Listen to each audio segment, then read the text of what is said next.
No,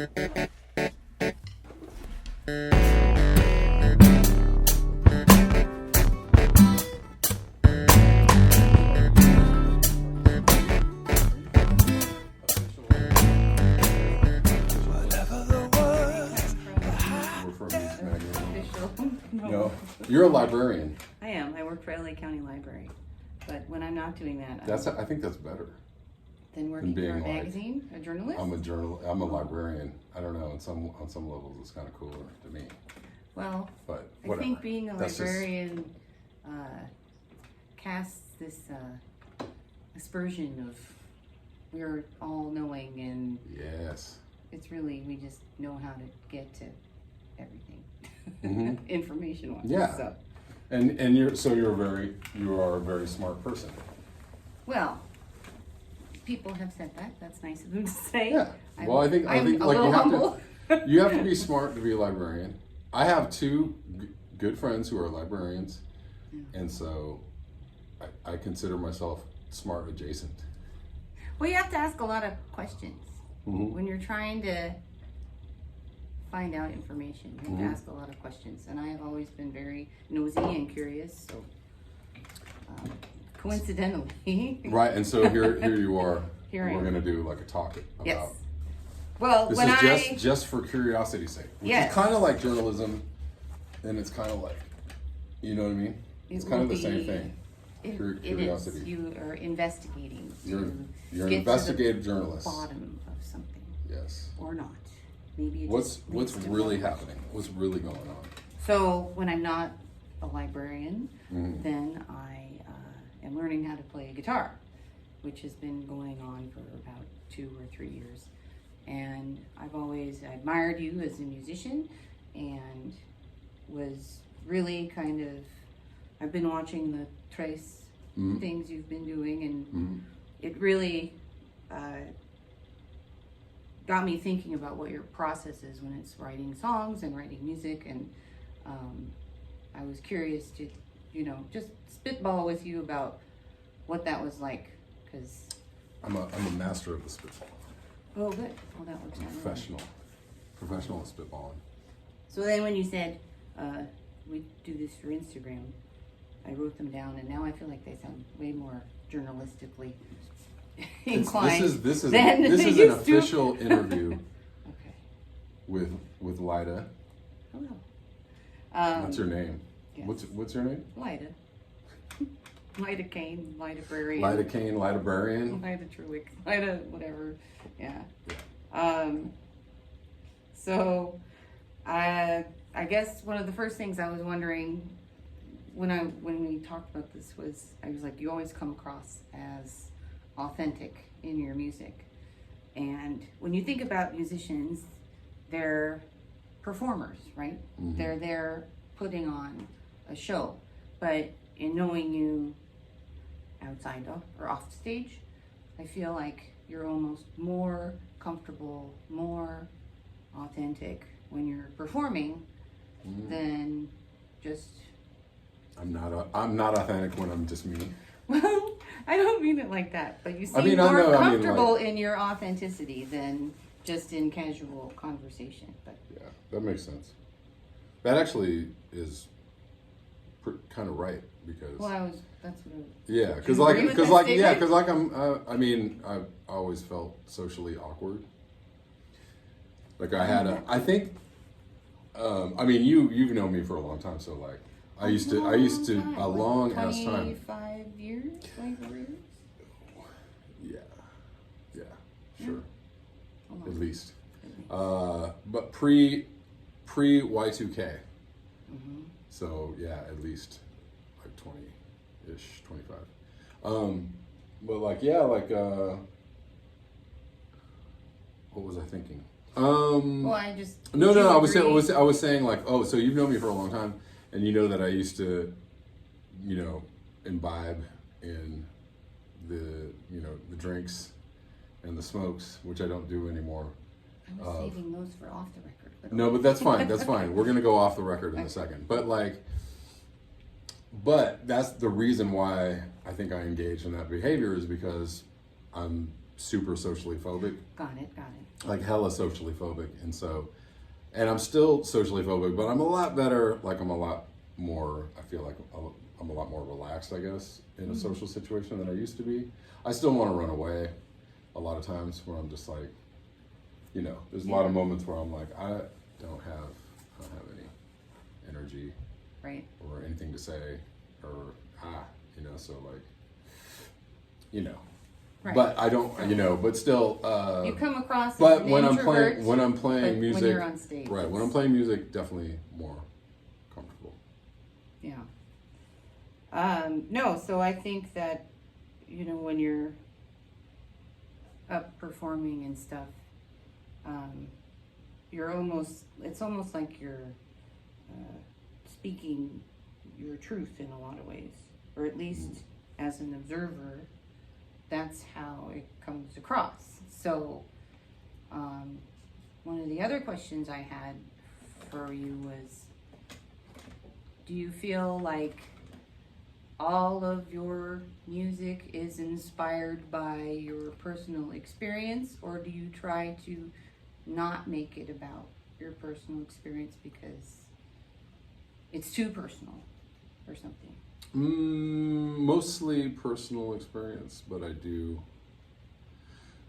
I have written songs that are kind of like stories or based on like imaginary characters in my head, or surrogates for people that are in my real, you know, real people in my life, but I'm not necessarily writing about them specifically. Like I'm writing about like a character that's like them, you know, or whatever. Yeah, exhibiting those behaviors or their characteristics or whatever you want to say. Right. But as any good. But mostly personal experience. So yes, there's like truth, like personal truth. If I'm playing a song, it's generally my personal truth. But like even if I'm playing like a cover song, it's not my song and not my lyrics. I try to play cover songs that I can connect with the lyrics or connect with the characters in the song or whatever. But well, yeah, I try to. But in those moments, I'm just trying to kind of be a good painter or be a good. Well, you've been singing, what is it, a crime since I've known you, and I think it's one of your more passionate performances. Yes. Like you could really feel it. So I get where you're coming from as far as covers and. Right. Yes, and that song is distinctly tied to a specific relationship that I was in a long time ago, and like, but it also kind of applies to all relationships. So yeah, like I'm not in a relationship now, so you know, whatever. I mean, like that song, I guess, is like heartbreak, like failed relationship. Longing, missing, you know, it's all messed up, and you know, and the whole lyric about is it a crime that I still want you, right? I can see through all your lies. Like that's a pretty, I think that's a pretty relatable lyric, you know, for most people. Because that whole thing about like, I don't really like you, I don't want to be with you, and all that stuff. But like, dang it would be really cool if we could just hang out a little bit. No. Netflix and chill. No. No, I think that's one of the characteristics that applies both to your passion for music and to your authenticity is that it is representative of experience. So, cover or otherwise. So one of the things I wanted to ask, was there a catalyst that made you go solo? Oh. Because when we first started hanging out, it was congregation. I had a band. Yeah. And I've had a lot of bands. I've had right. And I've been in there's been a bunch of incarnations, but you know what's weird is my band experience is actually kind of mirroring my relationship experience, which is that they have gotten less and less workable over time, and so I just I feel about bands the way I feel about relationships, which is that like I'd kind of rather not deal with it.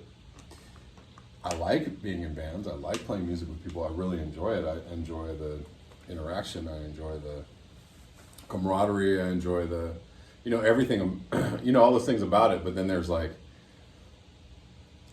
personalities and logistics and like, I am actually, I don't know, somebody was just telling me like, or speaking on my productivity as far as like recording music goes.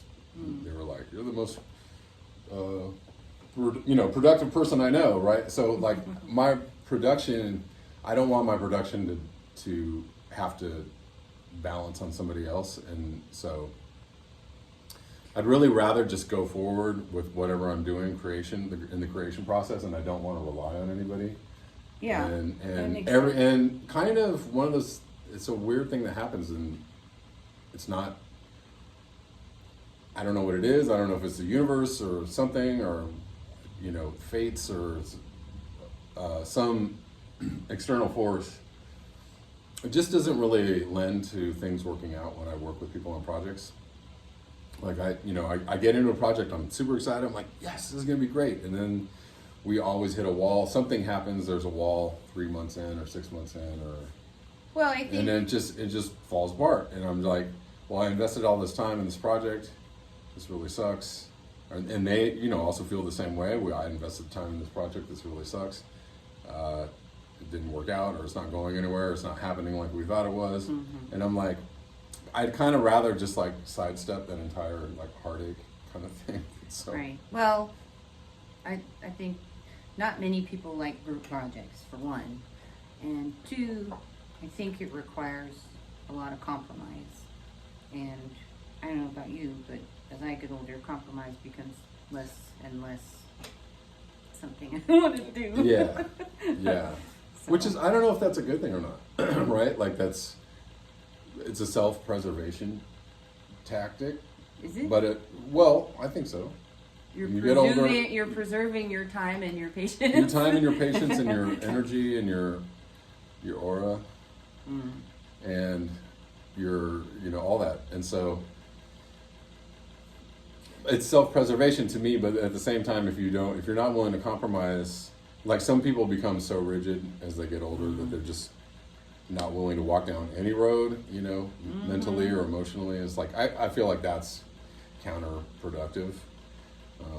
So you're open. But I always get impressed. So again, as like relationships, so goes bands or music projects, which is like, I'm always down to walk down the road and go like, what's this about? What's going to happen? I don't know. Let's see. Let's try it out. Let's see what's going on. And every single time I'm like, yeah, I knew that was going to happen. I absolutely knew it. And so why did I even do that? And then, but whatever, I forget all about it. I have a good amount of amnesia, or just, I don't really hold on to like the past. I don't have any nostalgia. So like,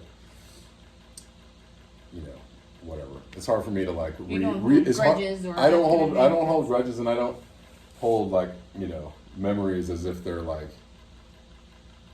armor or something, like like I'm just kind of like, oh, it didn't work out, so what? Well, in speaking to that, so there was this urge to not be in bands, but did right that, and that was intentional. That was definitely intentional. Right. So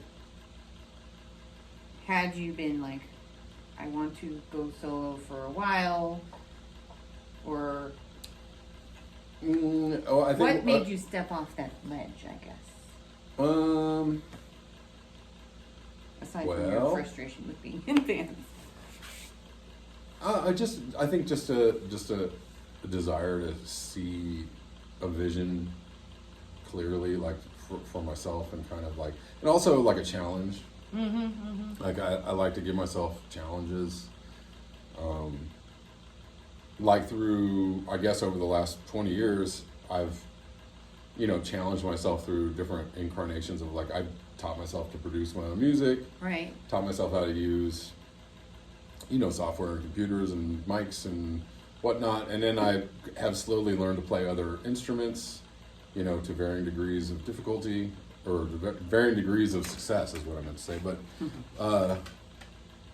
with, you know, there are varying degrees of difficulty, some instruments, but yeah, like, so I play, you know, I've been playing bass on all my records for a long time, and keyboards, and like programming drums, and now I'm like challenging myself to play drums. So on the project that I'm going to release in a couple weeks, I have a project I'm going to release in a couple weeks, I think, probably in the next month. So I challenged myself to play drums, like do all the drumming on the record. And I'm not a drummer, but drum kits are hard. And they are hard. And I don't know if I did a really good job, but the point was not to necessarily do a good job, but just to kind of like do a good enough job so that you get the idea of the song. Yeah. And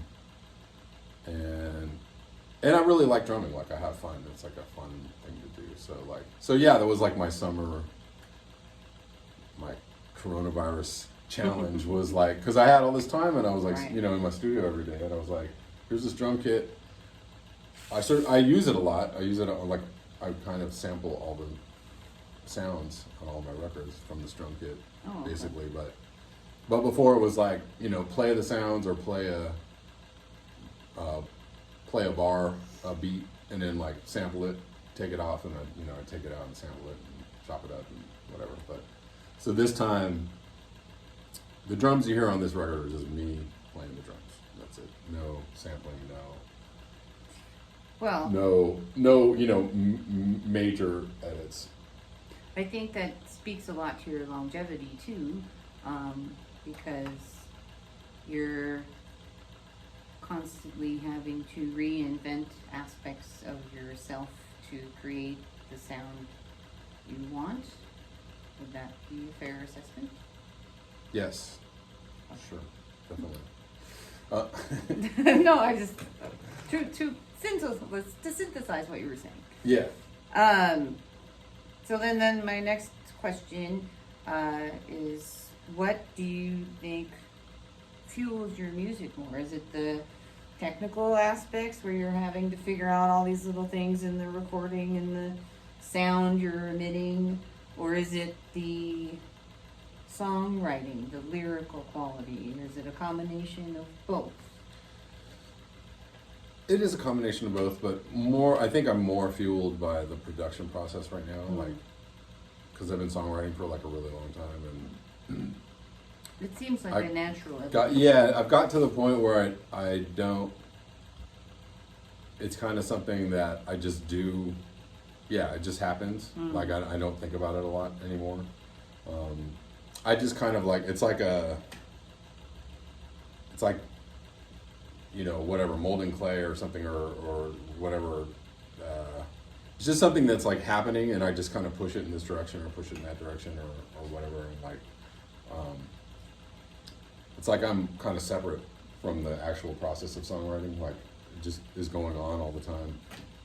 And so I can kind of like step back from it and edit, you know, which way I'm going with the song, or, you know, throw that song away, or throw this idea away, or keep this idea, blah, blah, blah, etc. So now I'm kind of, I guess I'm more intrigued by like conceptual ideas, or like sonic ideas, or when I went and saw you on the west side, maybe Redondo Beach, it was in a restaurant, I think, and you had a whole sampling setup, and you were looping, right? But it was mostly, you know, the beats were, you were beatboxing essentially, right? And recording it in a loop just on the spot, which was kind of mind-blowing. But that kind of speaks to, I think, the production sound, like you, to the production side. Yeah, Sorry, for sure. The dog distracted me. So then that also makes me wonder how much of your song production and writing is trial and error, and how much is happenstance? Maybe more happenstance lately, Well, I think. But I don't know. I don't know if that's things just kind of happen and you shove it in one way or the other. They're just like, I kind of like, I just get ideas, you know, and I'm doing a lot more writing from like when I'm driving or something and I get an idea in my head and I'll just like, you know, I use my voice notes on my phone all the time, so. And also, like, I think of ideas a lot just during the day randomly, so I have to like stop what I'm doing, go record the idea in the voice notes, or go sit down with the guitar and like figure it out really quickly, so that I don't forget it.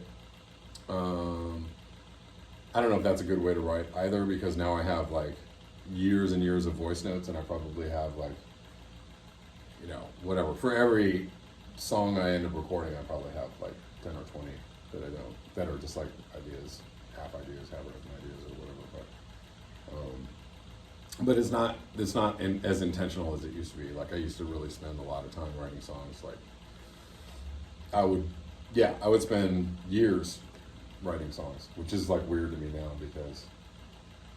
That's interesting. Because I was going to say, how intentional were you in creating your sound? And it sounds like very intentional at first, but not so much anymore. Yeah, but the odd thing is that in the intentional period, I never really got very close to what I really wanted, because I would start working on something and then it would turn into something else, and I'd always be like, I didn't really mean for the, you know, sometimes I'd be like, that's good, you know, that was a good thing that happened there, but a lot of times I'm like, that's nothing like what I heard in my head, or that's nothing like what I really wanted to create, and why didn't that happen? So now that I'm less intentional and more just happenstance or more just accidental, I actually get ideas that are more just like direct, like I have this idea, I have the sound, or I have this intention, and it's more the pipeline from inspiration to, you know, creation, or, you know, the song or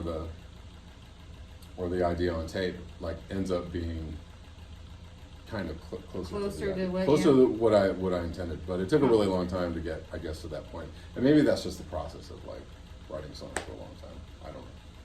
I don't know, because I'm almost the opposite. I get a lot of ideas and I just don't have the ability or tools to create what I want in my head to sound like. So it's all happenstance for me. Right. And so I was just curious to hear. Right. But that's like that's the really exciting kind of part of it, I think. And for, you know, I know it can be like frustrating, right? Like if you don't have the tools or the ability to like get to an idea. But like I don't. When I was first like writing songs, when I was first learning to play guitar, I had a lot of moments where, like aha moments where, you know, I had these, you know, where everything opened up and I was like, yes, oh my God. Like, oh, aren't those you nice? know, but those moments don't really, what sucks is those moments don't necessarily happen anymore, because I've been playing for so long and I've been writing for so long that I think I've just found like this kind of niche that I'm in, or this, you know, like I have created like a sound, but everything I do kind of like operates in this sound, and there's nothing really, like once in a while I have moments of aha moments or inspiration, but it's not the same feeling as when I was first learning to play guitar. Not just suddenly gonna go start playing speed metal or no. No, I just think that. Do you feel like then you're settling, or you're just content in this realm of sound? I'm not really content. Not really. I mean, it's cool. It's fine. I want to like do other things. I constantly. I think that's the basis of creation, or the basis of the the desire to like create something new is like the desire to create something new. So I don't want to tread the same territory over and over again. Like I want to, I do want to try and find something that's a little bit different, or a little bit, and I always kind of feel like every record or every kind of incarnation of my sound, I always feel like, it's new. This is totally different. This is totally like a new vibe for me or something. And at the end of the day, looking back on these like eras or periods of trying to do something new, I always look back and I go like, it just sounds like me. Like it just sounds like me with like some slightly different sounds. Like it's not really all that hugely different, but at the time I'm doing it, it feels new. Nuances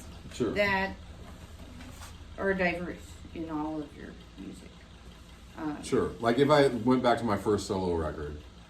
Right, I was looking And at then, that like- one the other day, the Muddy Waters and the Blues for Bricktop. Yeah. One, the episode you did. Yeah. And there's, I haven't done anything like that since, pretty much. Like, that's a totally unique. And then, like, a couple of records after that, I did a lot of records that were, like, super heavy, like, sample. I was doing, like, a lot of sampling and, like really kind of spending a lot of time doing intricate production things, which I would never do now. Like, now I'm not, I just wouldn't go down those rabbit holes that I went down to make those records, but the result of those rabbit holes was pretty good. Like, it was pretty amazing. I'm kind of amazed. I was like, I did. I spent a lot of time doing that, and that was actually like that was good. That was good. That was a good thing. But but like now everything happens like really fast. Like if I'm recording a record, like it happens. I've just got the recording process kind of streamlined and set up in a way so that I can just like hit a button and just like go. Like, and that used to be the most difficult thing for me. Yeah. At one time was turning on the microphone was just so hard, like really hard. Like I would spend days like looking at my microphone, looking at my computer like, is that gonna happen today? I don't know. I'm not sure. There was a lot of trepidation. It just felt like a chore. It felt like work. It felt like because I was learning to use equipment and learning to kind of get my sound together. And it was the same as like I guess how one might feel about learning an instrument, right? You look at your instrument like, some days, yeah, like just feels like a chore. Like, I should do that. I want to do that. But how disappointed in the results am I going to be? I don't know. But yeah. Oh, even that too. Well, right. Yeah, I think in learning guitar, there are days that I'm just like, I'm not speaking to you today because I've been working on this one skill for 3 weeks, and I'm a very impatient person, so and then when you do sit down and it just clicks, it's like, okay, on to the next thing. And that's a beautiful thing, and it's good to be able to have those failures, I guess, or I don't know what we want to call them failures, but the struggles, we'll call them struggles, right? Like struggles with the instrument, or struggles with the thing you're learning, or struggles with the sound, and like, eventually getting to a place where you're like, oh yeah, I got it. I see how that works now. Well, struggling manifests itself in a lot of ways, like being able to sing and play at the same time, or getting the sound out of your head and into a playable format. Right. So when you hit those struggles, since that's what we're calling them, what are your effective ways of working through that? Like, say you can't get your guitar to make the sounds you want. How do you work through those hurdles? Is it just keep fiddling? Yeah. Change it up? Or it's kind of like chipping away is a good analogy, I guess. Chipping away at the problem or whatever it is, because I guess I've become better at struggling. Like, so I don't, and I think that's why now I'm able to just turn on the microphone, like at any moment of it, like, oh yeah, I'm gonna just record this. Like I record stuff every day, whether it's on my phone or whether it's on my computer or whatever. Like now I don't have that, that barrier or that hurdle to get over doing it. because I'm not really afraid of messing up, I'm just like, I'm not, if I don't get what I want to get, I don't really care, because I'm gonna do it again, and I'm either gonna get what I'm gonna get, or I'm gonna change my approach, or it is. I mean, I still have extremely frustrating moments, with music. Like I was saying, I've been playing drums on this recording, and it's 6 songs, and I did like 5 of the songs. I worked on the drum tracks, and I got to a place where I felt like pretty satisfied, with what I got. And it's not perfect, but I'm like, good enough, like great. But this last song had a completely different level of difficulty in drumming, right? And I didn't even really understand how difficult the level. I mean, I wrote the parts. I wrote the drum parts, and I was like, here's the drum parts. Here's what I'm going to play. And I played that song. I've been playing that song for 3 weeks. I don't know how long I've been playing the song, like practicing the parts. Yeah. And it just sucked. Like, I just sucked. It just sounded like dookie, and like nothing like a drum part, like nothing that you want to hear like on a song. And I was like, what is going on? Like, is this really this difficult? Yes. It is. It was, and for whatever reason, and it was about the level of difficulty, meeting my level of expertise in drumming, right? Right. So I'm like, oh, I see, I have hit a wall, and so what do you do? I just kept playing it, but like I played it, and I'm sure my neighbors are ultra pissed at me because I've been playing this one drum part like every single day, like over and over again. But I finally got to a place where I got it. I think I got it, passably good. But I still, right now, I'm listening to it, and I'm like, man, I could totally do that better. So I don't know. I may end up playing this drum part again 20 or 30 more times. Who knows? Maybe. But it does. I mean, the thing is that there is progress, and so even though I've been playing it over and over again and feeling like I can't get there, I'm way closer than I was before. Like, Yeah. As I've approached being close to having it be passable, I've realized like I was way off a couple weeks ago, and now I'm much closer, and just like it's kind of about focus. Persistence is key. It sounds like. Yeah. So that's good. Yeah. Okay. Have you more questions for me? Probably. I just want to make sure. Oh, yes. As a librarian. Oh, well, I have 2 more questions. What have been the most difficult sacrifices you've had to make? This is the cliche question, right? What have been the most difficult sacrifices you've had to make on your road to where you are today? I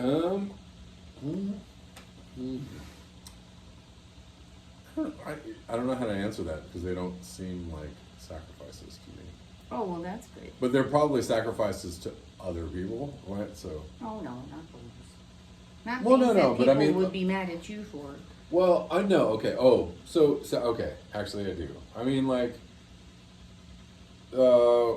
when my son was little, I was touring a lot, and so I was gone a lot, and I didn't like that. I didn't necessarily like that, but I was just in a place where I was just started to tour, and people were like, hey, come over here, right. come do this show, and like, and I was already, what's the word I am looking for? I was already conflicted about touring anyways, because it was like scary. Mm-hmm. And I was like, what are you doing? I had all the questions, and when I first started touring, I was like, what are you doing?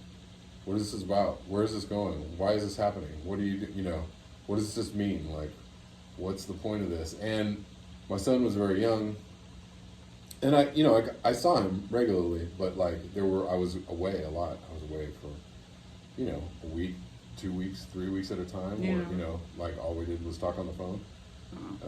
And that, that wasn't great, on a personal level. So like that was a sacrifice at me.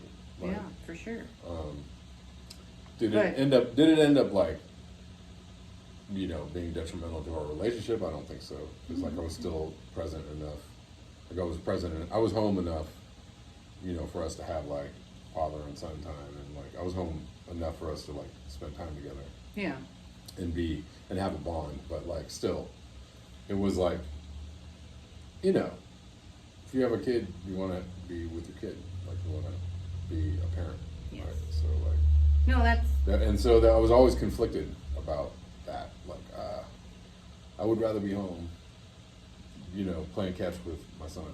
You know, I'd rather be home going to a baseball game or like hanging out with him or taking him to the beach. You know, and so there were a lot of moments where I was like, why am I doing? Why am I?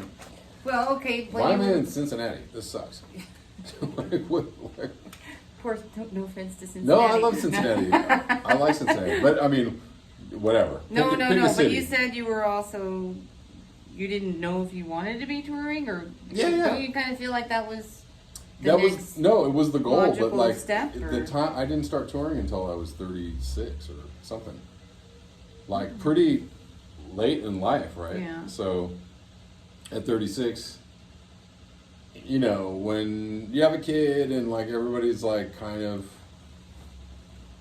doing settling down things and like getting degrees and getting like regular jobs and societal buying houses and and I was like just winging it, just like totally like, oh, I'm gonna start touring and playing music for professionally, like just without any like fallback or safety net or anything. And so it was like a weird, I know, I would think. I mean, it was a blessing to be able to do that, and it was awesome to have that opportunity and to be able to, you know, like looking back on it, right? Like, you know, it's a weird thing. It's a it was good. It was a good thing to do. It was a good time in life. It was a solid, you know, time in my life musically. So, you know, extremely productive, and there was a lot of like growth happening there, like personally and professionally.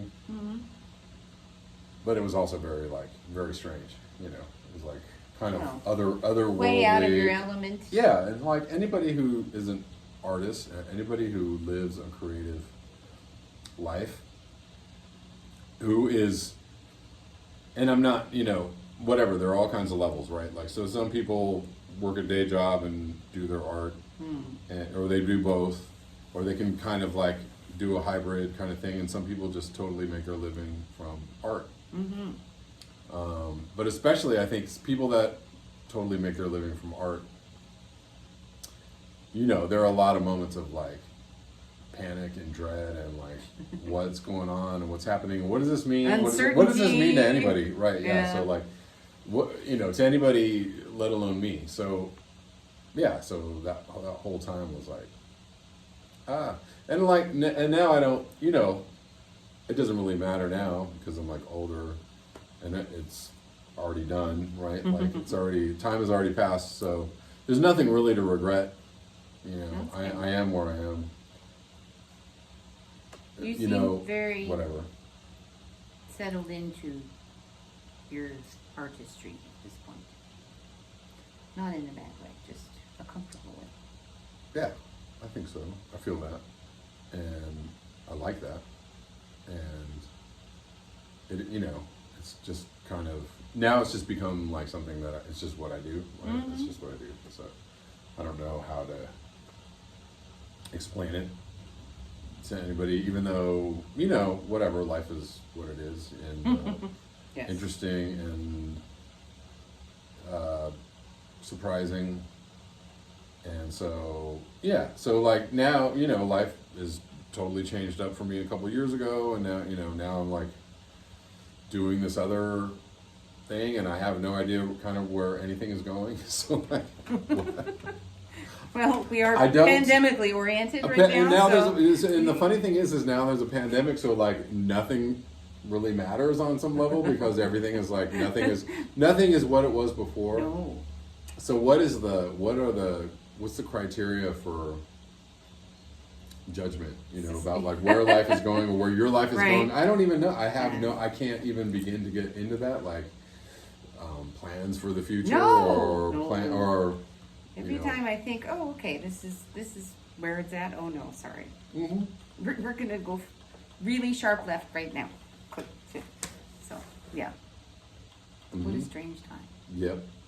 But what are you gonna do? I got like a whole. I got a whole garage full of instruments. Good time to and create. I got a sure. couple more instruments lately, and so. What have been your most recent ones? Oh, I got this guitar here, which is an old. It's like a, you played like this a one 40s a couple guitar. times, yeah. I'm trying to get used to it because it's totally different. But yeah, so I got this guitar, and I've got a bass, which is not in here, but like I got this old bass is falling apart. Like I've had it for 20 years. It's nice. It's cool. It's really cool, but it's really old and it's really like Not barely well. functional. And I didn't really want to like spend money to make it functional. I was kind of like, maybe I'll just get a bass, like a bass that works. Hey, there's that. So that's what I did. My last on the record question was, can you recommend any resources, books, instructional or tutorial sources, music, artists that I have to listen to? Oh. Well, as far as like, I don't know. What do you generally learn from when you're playing guitar? When I started playing guitar, it was all by ear, trying to replicate things and songs that I liked. And then when I finally sat down to go do the lessons, it was any books that I could get my hands on. Like there's a grimoire series that I like. And that's more like drills and such. There's the Hal Leonard and then the Alfred School, and those are good. Well, I skipped some other things. I skipped the lessons part mostly. Yeah. Like You're all self-taught? I'm self-taught. Yeah, like I learned to just play by ear. Mainly, I took a couple of lessons from this guy in Pasadena when I first was starting to play guitar, but he kind of showed me he just showed me where everything was on the neck, like how everything fit together, and I was like, oh. Like I was like, in my mind, I was like, I don't need to come back anymore because I got it, whatever. Like I don't know, the way he laid it out was like, he was that good. Just a really good What was teacher, his right? name? Is he still alive? Yeah, he laid it out really nicely, and from then on, like as soon as I saw what he was showing me on the guitar, I couldn't unsee it, and I was like, oh, it's everything that makes it was like everything was perfectly fit together, and it just so went back, never, and then like, I went back to drills or I do drills, but I'm not like I've always been more of a songwriter and not really like a guitar player. So I kind of learned guitar to be in the service of writing songs. So my guitar skills are sometimes okay and sometimes not that okay. Like I'm just like technically I'm not a good guitar player, and I do things that are not musically. Well, you're an interesting guitar player. Yeah, well, I do things that are not musically. They're unorthodox. Yeah.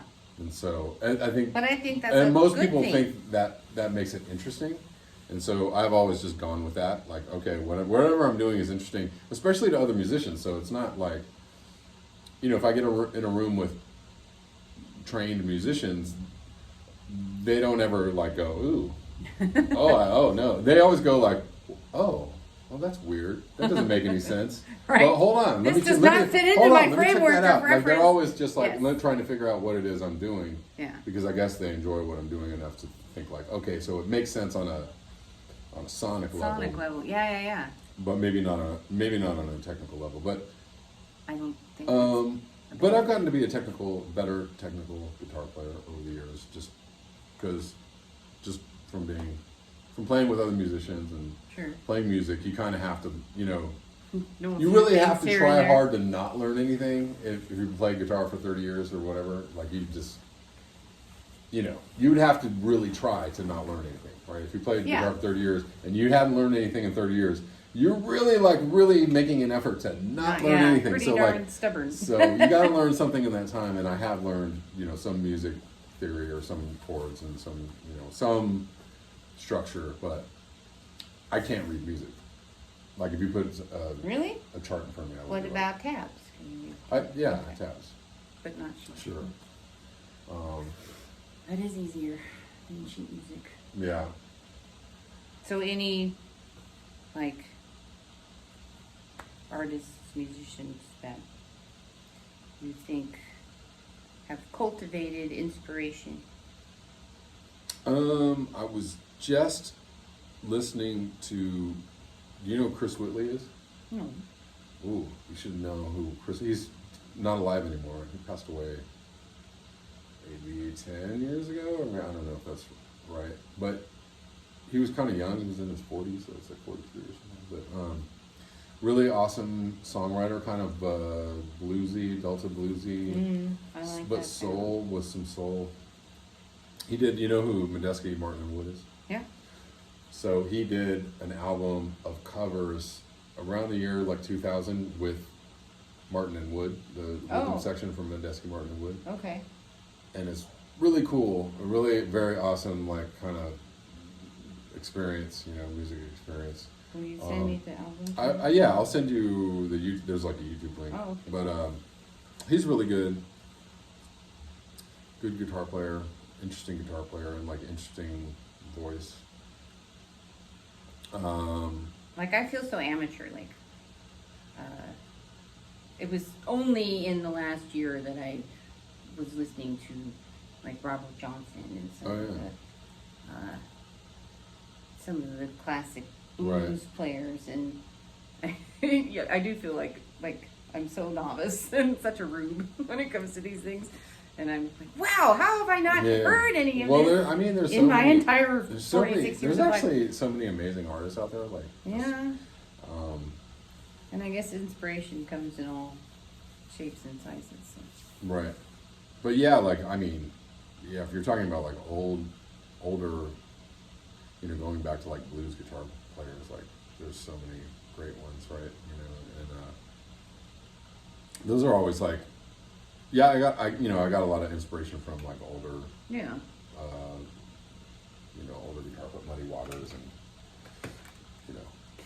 well, I think that you but come into music in a certain era in your life, and that, for me, has propelled my interest forward.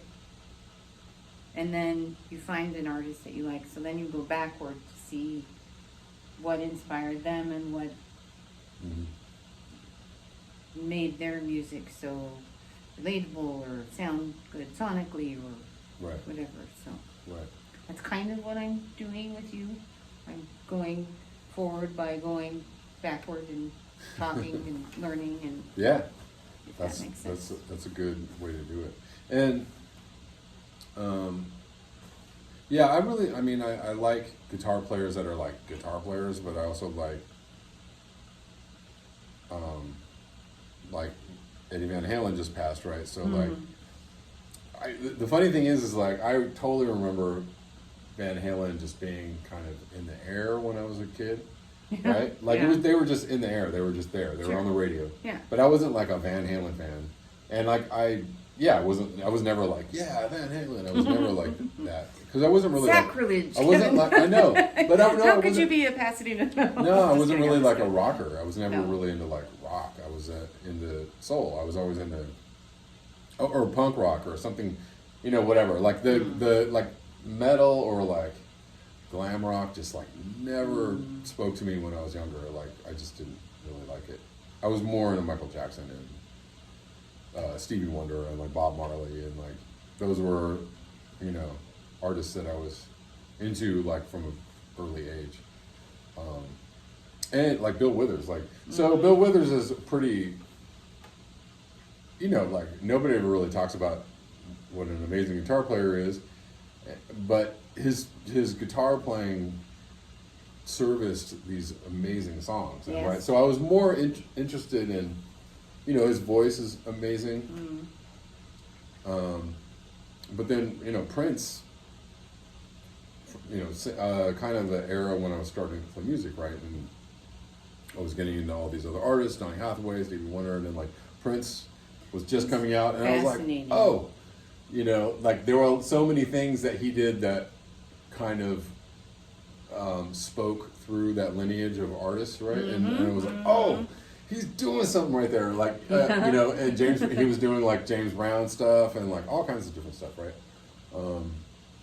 And so, yeah, like, but Prince, I didn't realize what a monster guitar player Prince is. Prince is insane, is one of the most insane. one of the most insane guitar players like ever. And so, yeah. That's another brain I would have liked to have picked. Just. Oh yeah. But I don't know. He wasn't fond of interviews, I don't think. Right, and I don't know what you get like from him. You know, who knows? Maybe. Yeah. Well. He probably could have. It's a moot point now. If ever I were to have that. Made you pancakes or something. I don't know. Well, that's good because I don't play basketball. I really also like to play basketball. That's what I hear. Okay. Well, send me the Chris Wheatley thing. Yeah. And do you want the off the record? Oh, sure. Questions on the record? So cute. Bye-bye. All right, so back for second round of questions that were supposed to be off the record. Well, off the record. if you're So comfortable, now they're on then the I record. will ask them.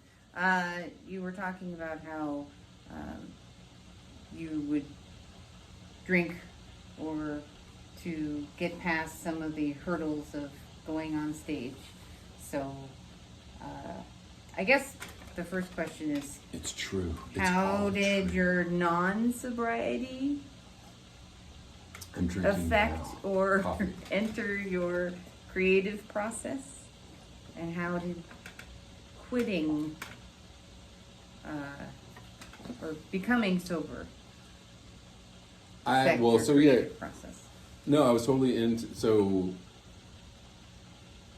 actually, I'd like to credit marijuana with getting me into guitar playing. Honestly, Okay. no Thanks, lie. marijuana. I don't know. When I started smoking, and this is not kids at home. Don't try this at home. Right. But no, I would smoke, and I would all of a sudden just get this, you know, inspired like feeling, and all I want to do is grab my guitar and start like playing, right? So I would. That's actually how I started playing guitar. I would be like I'd smoke, I'd listen to some music, I'd be like, dang, I really want to play guitar right now. And so it was a big part, I think, of my. It was a big part of my, my musical journey. But I think I eventually gave it too much credit and put too much importance on it. And now I'm completely opposite of that in that I don't feel it's necessary at all, really. Like some of the most creative, energetic, insightful people I have ever known are people who never used, or people who were straight edge, like when they were young. And I remember, I knew a couple people, you know, when, you know, we all of us were like party, and smoke, and drink, and everybody was like that. And there were like a couple of like weird people that were totally like straight edge and sober, and they would just like bounce around. They kind of just bounce around the outside of these like druggy circles that everybody was in. Right. And looking back now, when I think about those people, I think about how incredibly creative they were, how incredibly like energetic they were, and like. So I don't necessarily, and now I know people who have been sober their whole lives, or you know, creators, artists, you know, who never really got into using or whatever, and they are some of the most like spiritually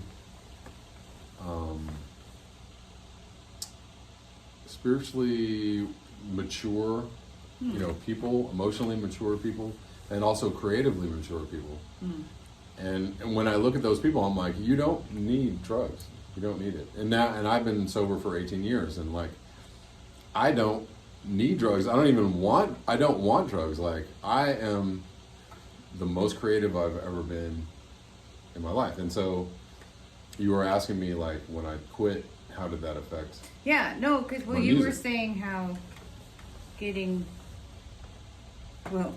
doing drugs or drinking gets you to the center of the onion, the Yes. moment of enlightenment, or I was telling you the story about Ram Yes. Dass. I think it was Ram Dass, but maybe I'm misappropriating who said this. But like, so when you do drugs, life a is like great spiritual leader once said. a great spiritual leader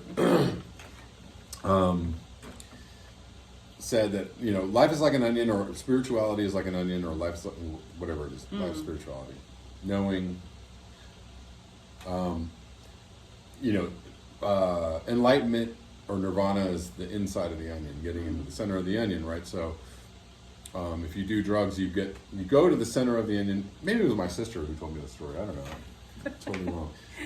Good. You go to the center of the onion, right? But once you're off the drugs, once you're sober, you're all the way back outside of the layers, right? You haven't really actually removed any of the layers to truly get to that spiritual center. So, and that when I got sober, I was all the way out. You know, I had many spiritual experiences or many insights and like whatever, understandings. Musical. And maybe those things weren't. It's not that those things weren't real; they were real. Yeah. It's just that none of them were real in the context of like how I was dealing with life, or how they didn't have any connection to how I was connected to life, right? So it was all very amorphous, right? I didn't have any space to put those understandings really. So when I got sober, I had to putting it, space to put the understanding. I get it. Yeah. I like that. So when I got sober, I had to kind of re-experience the layers, of life, or lessons of life lessons, or. So yeah, and I'm still experiencing those layers, like, and that's everybody. That's what's messed up is like everybody has these life lessons, or everybody learns things at their own pace, or whatever it is. But like, if you're doing drugs heavily for years and years, you're really not, you're not truly learning certain lessons in life, right? So when you stop doing drugs, you have to go all the way back and start at the beginning and get through those life lessons. And sometimes that might be quick, and sometimes that might be slow. Sometimes more painful, sometimes less painful, but you have to go back and do it again so that you understand fully. Yes, that's what this means to me in my life, and I already did that, and we're moving on, right? So yes. You have to move on and stop staying in the space of arrested development, which is where I was for a long time, emotionally or whatever. So yeah, I just wondered how that, like, was there a point too where it was just, this is stunting my creative growth, or was that just not even a factor? I think I was just at the end of my drinking career, like I wasn't even. I was just lost in some kind of like, somehow music had this big attachment to partying and whatever. Sure. And now, like, on some levels, when I stopped using, music was the thing that helped me continue to like keep function. a solid footing. Yeah, because it was like the one thing that I knew about, and I was like, I know about this. Okay, this I know. That's good. So you did not nothing else. Faith in that. I'm completely lost, That's but good. like, music is good. But yeah, and I had to kind of conceptualize myself and where I stood, musically too, in sobriety. Yeah. But did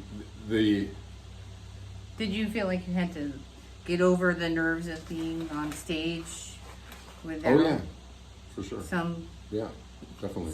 Assistance? I went back to being like really very. You were doing a lot of recording. Like a stage fright thing, remember. but like when I was first sober, and I would perform, I was really Stage, right? yeah. It was a lot of like introverted kind of like hiding with the guitar, hiding playing like this, not looking at the crowd. Yeah. So it is. So I had to kind of relearn to be on stage and not have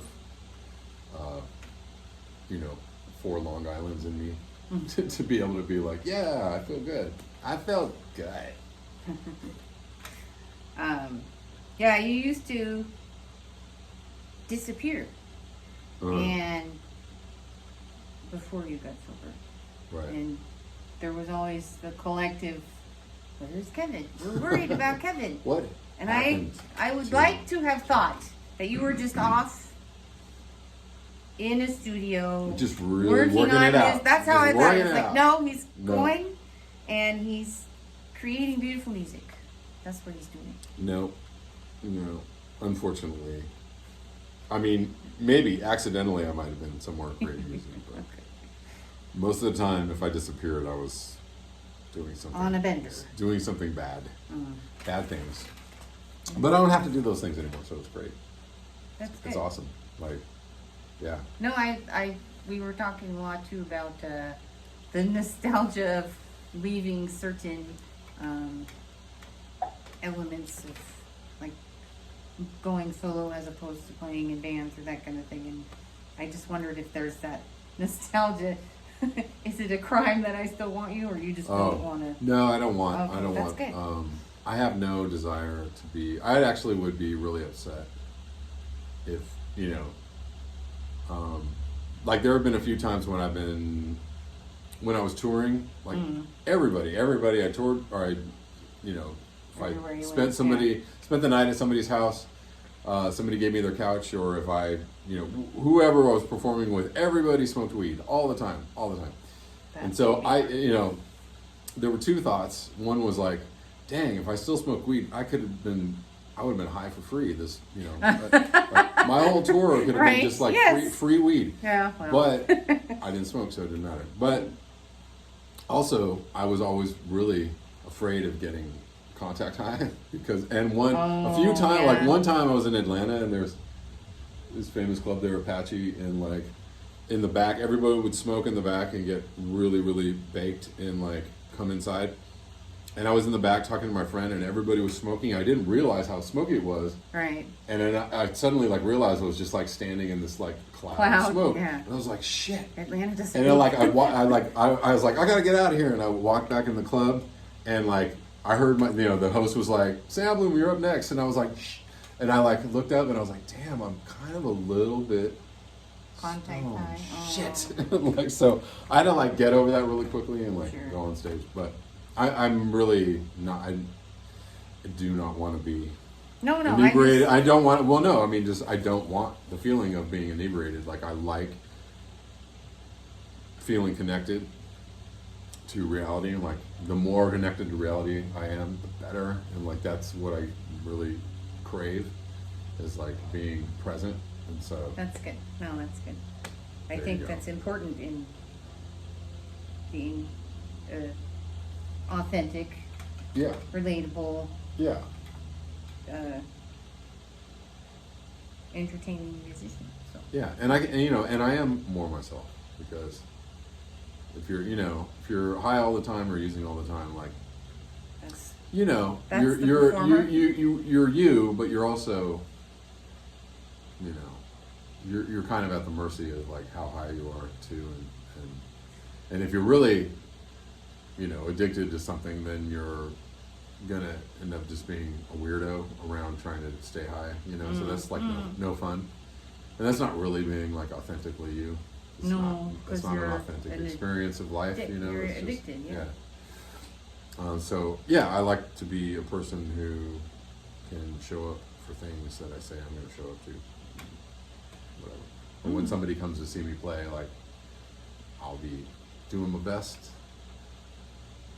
That's Not, good. not, No, I not think hiding in a green room somewhere, like not showing up, or showing up like not altogether there. So that's Yeah. never a good thing either. you're present. Yes, You're in the now, that's right. even though it's a Now's the crazy time. pandemic. Today's the day. Today's the day. Okay. Yeah. those were all my questions. Cool. That was fun. Was it? Yeah. Okay. It was cool. Thanks What for are you doing gonna that. cook for your dad? Tacos. Oh, nice. I like tacos. Who doesn't?